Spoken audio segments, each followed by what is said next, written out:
We are Steve and Jill.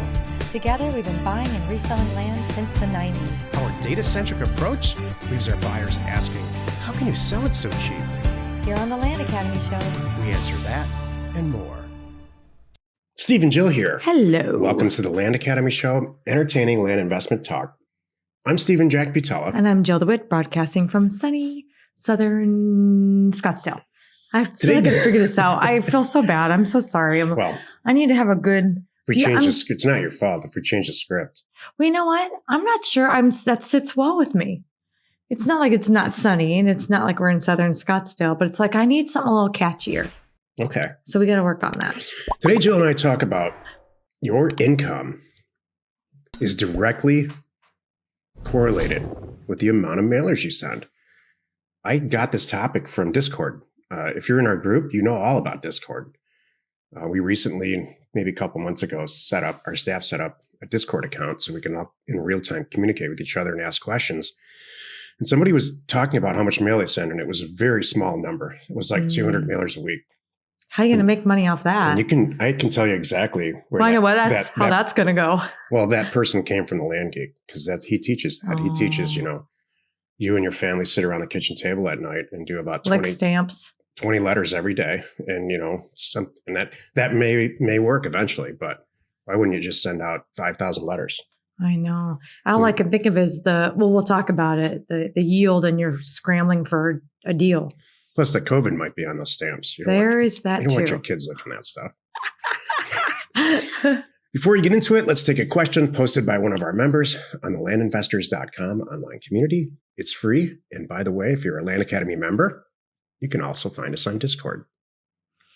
Sounds like we get money from Discord, but we don't. I love Discord. That's why I keep plugging it. I know. We have no financial affiliation, but I love the, hey, Jack, would you do this deal? And it's like bang, bang, bang. It's very quick. Mm-hmm. I just reviewed somebody in our group who's brand new. They did the Craigslist thing in the ebook. Oh, yeah. And they came up with 80 acres in downtown Sacramento. And I priced it at about $10 million for each property.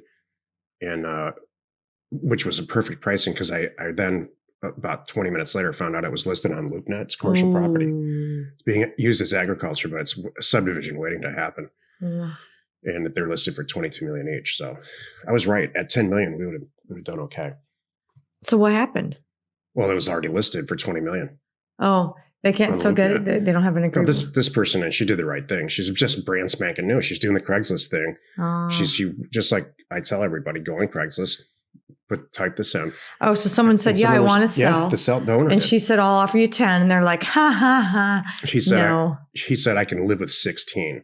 And so she reached out to me on Discord and said, I don't usually reach out to you, but I'm brand new at this, and this is a $16 million deal, and you might want to look at it. And here's the reality is you can buy it for 16 and you sell it for 17, you made $1 million. It really does make sense, but... Well, here's I'm just down on California's real estate market right now, but that's the truth.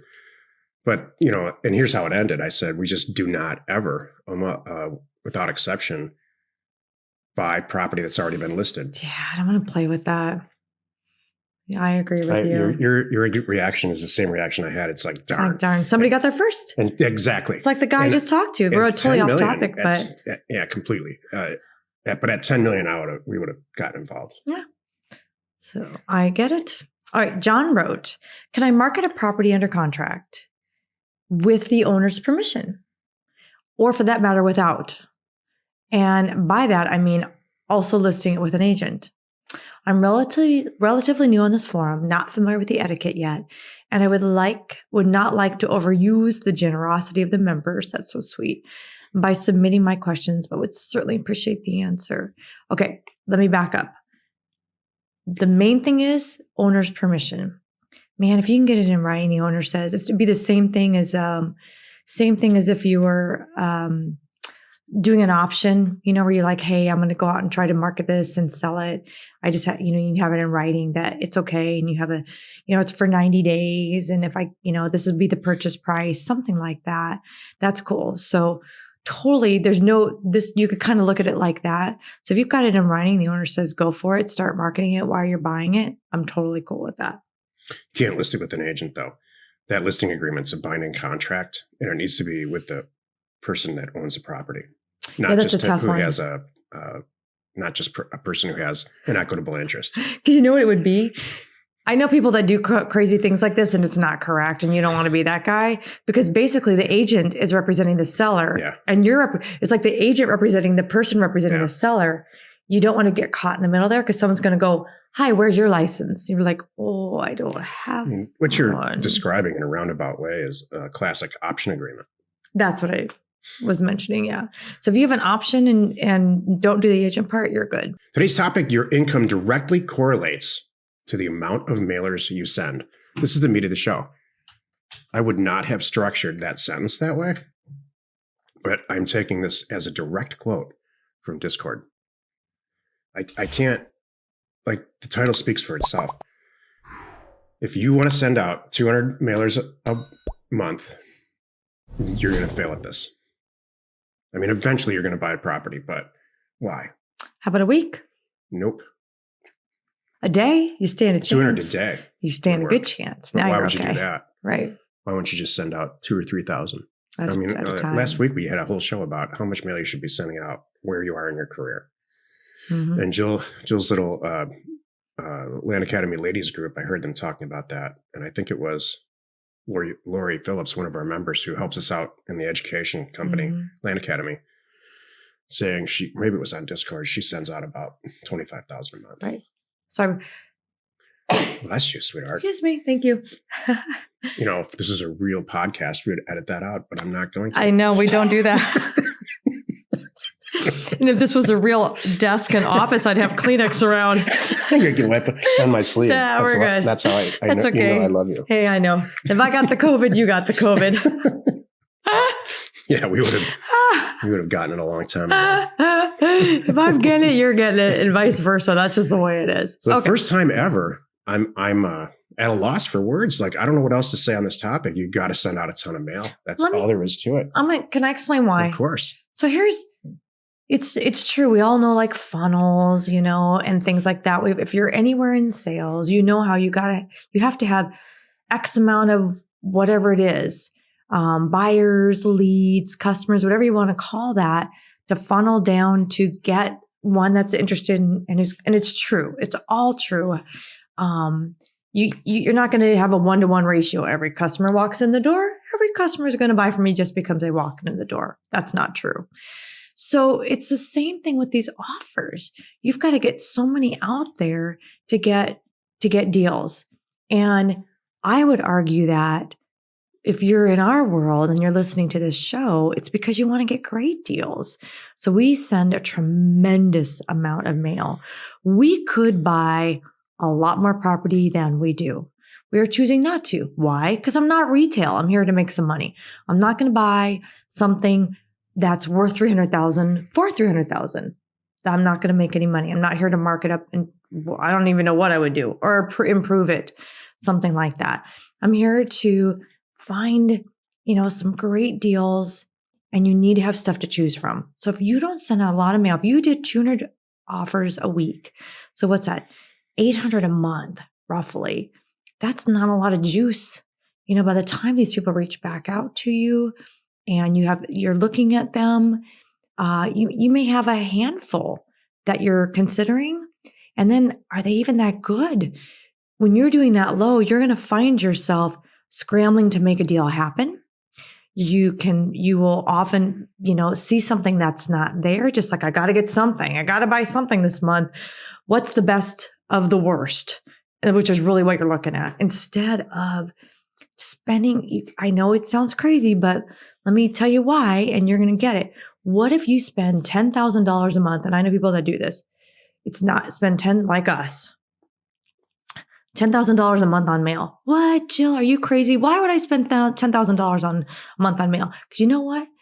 You will buy minimum one property. You do it right. And we say, let's just follow me here. Because this is what I was just talking about this with somebody in a group. Like, think about just these numbers. You spend $10,000 and on one deal. It's 20,000 mailers. Right. And on one deal, you make $30,000. Well, that paid for your mailer. No brainer. And then everything else is gravy. So if you can kind of get ahead of it and look at it that way, you're going to be like, all right, now I see it. The more mail you send, the more deals you're going to have to review, the more home runs you're going to find, the more low-hanging fruit you're going to reach, the more people you're going to hit on that right day that just say, all right, yeah, I like you. I've been thinking about this. And they may even say, you're not the first offer I've got. I don't care. But they say, today's the day and I'm calling you. Let's do this. Jill just took a call. I heard her yesterday from a guy who said, your timing's perfect. My health is not the best. And I had to leave, that it's actually had to happen to have a mobile home on it. Mm-hmm. I left my mobile home because I had to go, my health wasn't that good. It's in a rural area and we got robbed. Yeah. And happily we'll sell this to you for the price that you offered. Yeah. I think he increased it by 10 grand or something. And this is a pretty sought after. The days on market are very low, and so that's the kind of situation. And that mailer was not 1,000 units. It was a very surgical mailer that I put together for a very specific reason. Mm-hmm. And we'll make $80,000 on that exactly. Deal. If you're sending $200 units a week or some small number like that, it's no fun. This is hard. You're struggling. The way we do it, I know it sounds crazy, but it's a fire hose and I love it. Now I'm answering the calls. Here's what happens. You have daily people reaching out to you and you go, no, I don't like that one because I know what's going to happen tomorrow. Okay, that one I like. And you watch. By the end of the week, you're going to be like, ooh, I need more money. I've got 6 great deals and I don't know if I could afford to buy them all, but I can't let them go. That is the situation you want to be in. And then you've done everything right.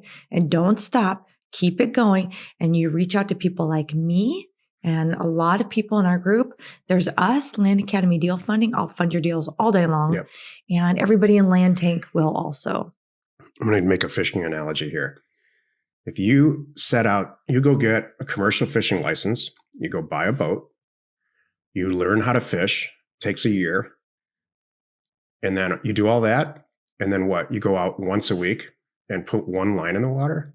That's the equivalent of sending 200 mailers out. It's great. Month. You're right. You put all this time and energy into learning how to do it and spend all this money on a boat and got a license. And no, you're going to put nets, the maximum the law allows. You're going to put tons and tons of nets in the water and make it financially beneficial.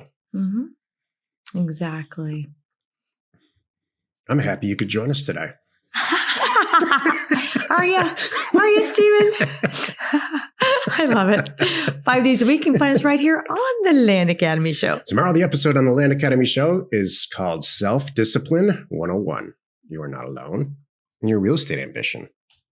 All right. Are we talking this is going to be funny because we can go in a lot of different directions with self-discipline. I'm reading this book called 100 Ways to Motivate People or 1,000 Ways or something like that. It's a really good book. It's written really well. And there's one about there's a chapter on self-discipline. And the first thing he says is, people think that self-discipline is something you're born with. Like you either have it or you don't. Right. Like blue eyes. And that's just ridiculous. The military is a great example of teaching. It's something you learn. Mm-hmm. I concur. By the way, if you need any sort of ownership or property details, including owner phone numbers and FEMA flood map overlays, check out neighborscoop.com. Created by investors, that's us, for investors like you. We are Steve and Jill. Information and inspiration to buy undervalued property. Thanks for tuning in. We hope you find our content valuable, and we really do appreciate your support. If you haven't already, hit the subscribe button and give us feedback on the shows you love. You are not alone in your real estate ambition.